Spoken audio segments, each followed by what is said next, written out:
பிடிப்புள்ள கட்சி தலைவரா அப்படின்னா திமுகவும் காங்கிரஸ் ஒரே கொள்கையா? திமுகவும் கம்யூனிஸ்ட் ஒரே கொள்கையா?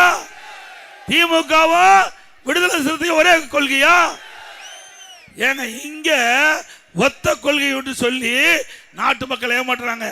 அப்படி ஒரே கொள்கையா இருந்தா எதுக்கு தனித்தனி கட்சி? ஒரே கட்சியா இருந்துடலாமே.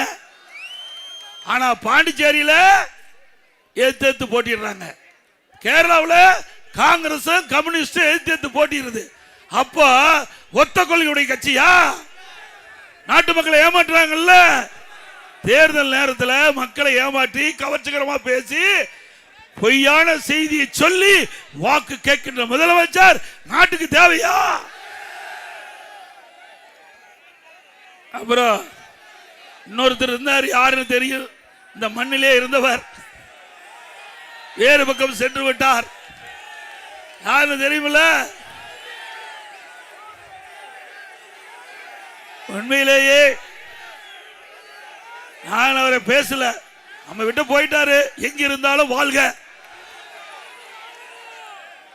அதோட அதிமுக ஆட்சி இருக்கின்ற பொழுதுதான் நம்முடைய கிராமத்தில் இருக்கிற அரசு பள்ளி படிக்கின்ற மாணவர்கள், கிராமத்திலிருந்து நகர வரை அரசு பள்ளி படிக்கின்ற மாணவருடைய கனவு மருத்துவர் ஆக வேண்டும் என்று அந்த கனவை நனவாக்கின்ற அரசாங்கம் அதிமுக அரசாங்கம்.